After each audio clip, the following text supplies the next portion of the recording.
পৃথিবীর ছায়াপথ milky way বা আকাশগঙ্গা। এই মিল্কি ওয়ে ছায়াপথ কতটা বিস্ময়কর তা জানতে দীর্ঘদিন ধরে কাজ করছেন একদল বিজ্ঞানী। প্রাচীন গ্রিক শব্দ গ্যালাক্সিয়াস থেকে এই শব্দের উৎপত্তি বলে ধারণা করা হয়। গালা বা গালাক্টোস শব্দ থেকে এটি নেওয়া হয়েছে, যার অর্থ মিল্ক বা মিল্কি। প্রাচীনকালে আলোর দূষণ কম থাকায় রাতের বেলায় সব জায়গা থেকে ছায়াপথ দেখা যেত। সেই সময় কোনো টেলিস্কোপ ছিল না। প্রাচীন গ্রিকরা একটি গল্পের মাধ্যমে এই মিল্কি রোড নামের একটি উৎপত্তি ব্যাখ্যা করেছিলেন। প্রায় ২৫০০ বছর আগে গ্রিক দার্শনিক ডেমোক্রিটাস আরেকটি ব্যাখ্যায় জানিয়েছিলেন, অনেকগুলো ক্ষুদ্র কণা দিয়ে বিশ্ব গঠিত। সে কারণে আকাশে যে আলো দেখা যাচ্ছে তার মধ্যেই অবশ্যই কণা আছে।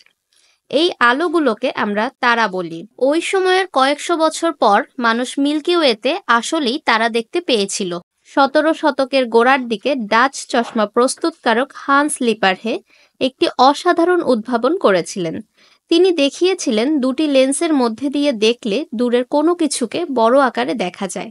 তার এই উদ্ভাবনের কারণে পরবর্তীতে টেলিস্কোপ তৈরি সম্ভব হয়েছিল। গ্যালিলিও গ্যালিলেই পরবর্তীতে টেলিস্কোপকে আরও উন্নত করেছিলেন। টেলিস্কোপ দিয়ে রাতের আকাশ তিনিই প্রথম পর্যবেক্ষণ করেছিলেন। তিনি দেখতে পেয়েছিলেন মিল্কি ওয়েতে আসলেই অসংখ্য তারা আছে। ২০ শতকের শুরু থেকে জ্যোতির্বিজ্ঞানীরা মহাবিশ্বের আরও গভীরে দেখার চেষ্টা করে যাচ্ছেন। অতীতে জ্যোতির্বিজ্ঞানীদের উত্তরসূরিরা যে উজ্জ্বল বিন্দু দেখতে পেয়েছিলেন সেগুলো আসলে দূরের ছায়াপথ।